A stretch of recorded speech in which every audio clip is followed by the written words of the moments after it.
அஞ்சலி பயங்கர கோவமா பேசிட்டு இருக்காங்க. "சொல்லு ராகவ் சொல்லு. நடந்த எல்லாத்தையுமே என்கிட்ட மறைக்காம சொல்லு. எனக்கு எல்லாமே தெரியும்" அப்படின்னு சொல்றாங்க. அத கேட்டோனே எல்லாருமே ஷாக் ஆகுறாங்க. "அக்கா ஒண்ணும் இல்லக்கா. என்னோட பிசினஸ் எதிரி தான் என்ன இப்படி பண்ணிட்டான்" அப்படின்னு ராகவ் சொல்றாரு. "அதெல்லாம் இல்ல. எந்த எதிரிய காப்பாத்துறதுக்காக நீ இப்படி பொய் சொல்லிட்டு இருக்க ராகவ்?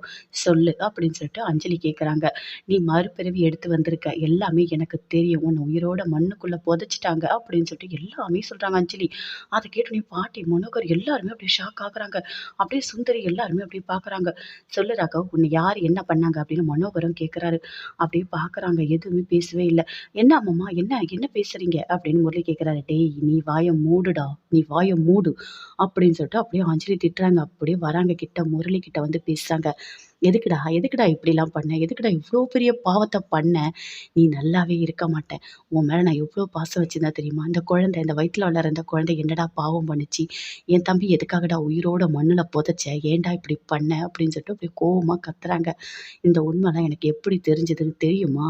நான் அபி, ராகவன் 2 பேருமே கிட்ட வராங்கன்னு சொல்லிட்ட உடனே, நான் அங்கருந்து எழுந்து வரேன். உன்கிட்ட சொல்லலான்னு சொல்லிட்டு. அப்ப நீ பேசிட்டு இருந்த. என்ன பேசியிருந்த சித்தி கிட்ட? எப்படியாவது அந்த அஞ்சலிய கொன்னுடு அப்படின்னு அவங்க சொல்றாங்க. நீ என்ன சொன்ன? அதெல்லாம் எல்லாமே நான் கரெக்ட்டா பண்ணிடுவேன். அந்த அஞ்சலி எனக்கு வேண்டவே வேண்டாம். நீங்க தான் இவங்க குடும்பத்த பழி வாங்கணும்னு சொல்லிட்டு அந்த அஞ்சலி என் தலையில கல்யாணம் பண்ணி வச்சுட்டீங்க. இன்னைக்கு நான் இவ்ளோ கஷ்டப்பட்டுட்டு இருக்கேன். எனக்கு அபி தான் வேணும். அந்த ராகவ் இந்நேரம் செத்து போயிருப்பான். அபி இனிமே எனக்கு தான். நான் அபிய எங்கேயாவது கூட்டிட்டு போய் சந்தோஷமா வாழ்வேன். அப்படின்னு சொல்லிட்டு சித்தி கிட்ட நீ சொல்லிட்டு இருந்த எல்லாத்தையுமே நான் கேட்டுட்டேன்டா.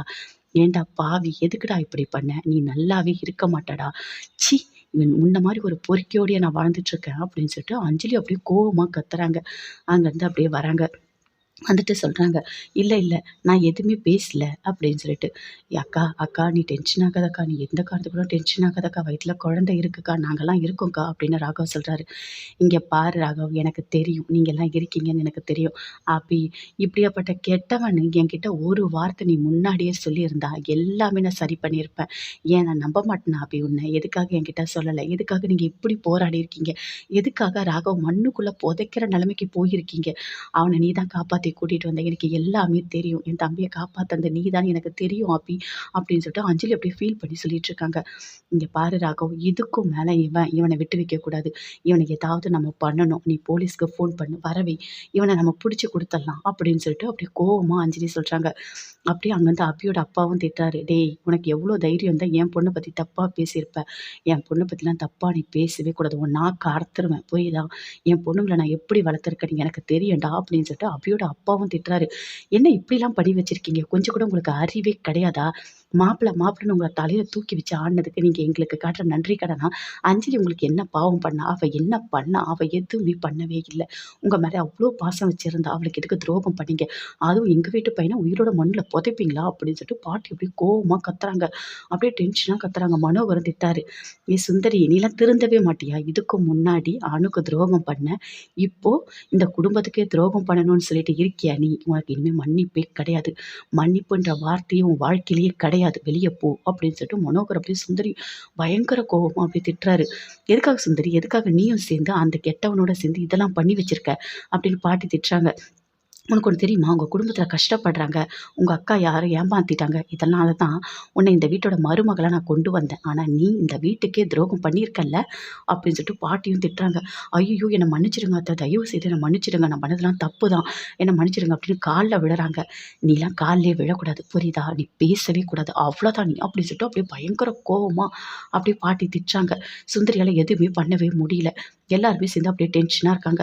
அங்கருந்து போலீஸும் வராங்க. வந்த உடனே இங்க பாருங்க, இவன் கெட்டவன். இவன் என்ன வந்து கொலை பண்ணணும்னு பார்த்தான். அது மட்டும் இல்ல, என் தம்பிய மண்ணுக்குள்ள உயிரோட வச்சு புதைச்சிருக்கான். நான் கம்ப்ளைண்ட் தரேன் அப்படின்னு சொல்லிட்டு அஞ்சலி கம்ப்ளைண்ட் தராங்க. அந்த போலீஸும் வந்து அரெஸ்ட் பண்றதுக்காக வராங்க. அப்படியே பார்க்குறாரு முரளி இப்படி திருட்டு முழி முழிக்கிறாரு. ஐய்யயோ! என்ன பண்றதுன்னு தெரியலையே! நம்மள அரெஸ்ட் பண்ணிட்டா என்ன பண்றது? ஐய்யயோ! அப்படின்னு சொல்லிட்டு அப்படியே பார்க்குறாரு. எப்படியாவது தப்பிக்கணுமே அப்படின்னு சொல்லிட்டு அப்படியே பின்னாடியே வராரு. போலீஸ் வந்து அப்படியே அரெஸ்ட் பண்ண வராங்க.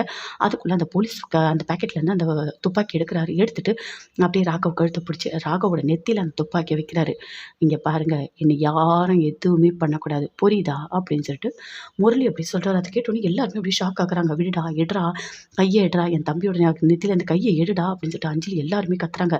விட்டுருங்க தயவு செய்து விட்டுருங்க அப்படின்னு சொல்லிட்டு அபியோட அம்மா அப்பா அத்தை எல்லாருமே கத்துறாங்க. அபி அப்படியே கத்துறாங்க. விடுடா அவரை விட்டுறா அப்படின்னு சொல்லிட்டு நான்லாம் அவனை விடவே மாட்டேன். என் உயிருக்கு ஆபத்துன்னு தெரிஞ்ச உடனே நான் விட்டுருவேனா அப்படின்னு சொல்லிட்டு அப்படியே துப்பாக்கி வச்சு மிரட்டுறாரு. இங்கே பாருங்க யாரும் எனக்கு எதுவுமே பண்ணக்கூடாது அப்படின்னு சொல்லிட்டு அப்படியே அபி அனு ஆகாஷ் எல்லாருமே அப்படியே கத்துறாங்க. எதுவும் பண்ணிடாத அப்படின்னு சொல்லிட்டு. இங்கே பாரு அபி நீ மட்டும் என் கூட வா அப்படின்னு சொல்லிட்டு கூப்பிடுறாரு. ஏன்டா ஏன்டா இப்படி பண்ணிட்டு இருக்க அப்படின்னு சொல்லிட்டு எல்லாருமே மிரட்டுறாங்க. அந்த போலீஸ்காரனும் மிரட்டுறாரு.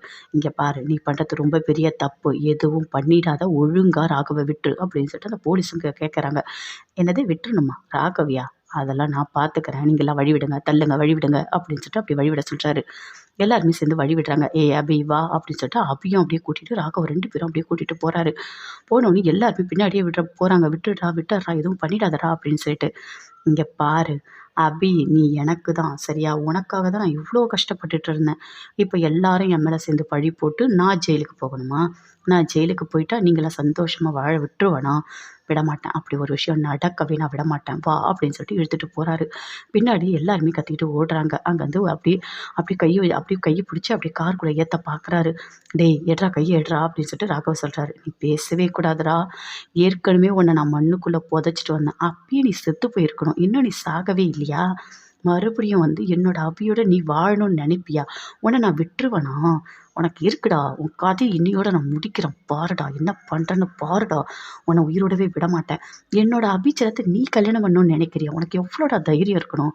அபியை நான் தாண்டா உருகி உருகி உருகி காதலிச்சேன். என் மனசு முழுக்க அபி தாண்டா இருக்கா, அவ கூட நான் தாண்டா சேர்ந்து வாழணும். உன் காதலியா சொல்கிறேன். எப்படி நீ இந்த உலகத்தை விட்டு போறன்னு மட்டும் பார். உன்னை உயிரோட விட்டா தானே நீ அபியோட சேர்ந்து வாழ்வ. உன்னை என்ன பண்ணுறேன்னு பாரு அப்படின்னு சொல்லிட்டு அப்படியே கோவமா அப்படி கத்துறாரு. பின்னாடியே அஞ்சலியும் ஓடி வராங்க. ஓடி வந்தோடனே அப்படியே அந்த கழுத்துல இருக்க அந்த தாலிய அறுக்குறாங்க. எல்லாருமே அப்படியே பார்க்குறாங்க.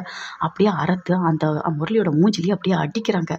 இங்க பாருங்க அஞ்சலி, உங்களலாம் எனக்கு பிடிக்கவே பிடிக்காது. உங்க கூட சேர்ந்து வாழணும்னு எனக்கு எண்ணமே கிடையாது. என்னோட டார்கெட்டே அபி மட்டும்தான். அபிக்காக தான் நான் இங்கே இருந்தேன். அதனால நீங்க தாலியெல்லாம் தூக்கி போட்டா நான் பெருசா எடுத்துக்க மாட்டேன் அப்படின்னு சொல்லிட்டு ராகவோட அந்த நெத்தியில அந்த துப்பாக்கிய வச்சுட்டு அப்படியே மிரட்டிக்கிட்டே அங்கேருந்து அப்படியே 2 பேரையும் கூட்டிட்டு போகணும்னு சொல்லிட்டு ட்ரை பண்ணிட்டு இருக்காரு. இங்க பாரு நீ பண்றது ரொம்ப பெரிய தப்பு. அவங்க 2 பேரை விட்டுரு அப்படின்னு சொல்லிட்டு போலீஸ் எல்லாருமே சேர்ந்து கத்துறாங்க.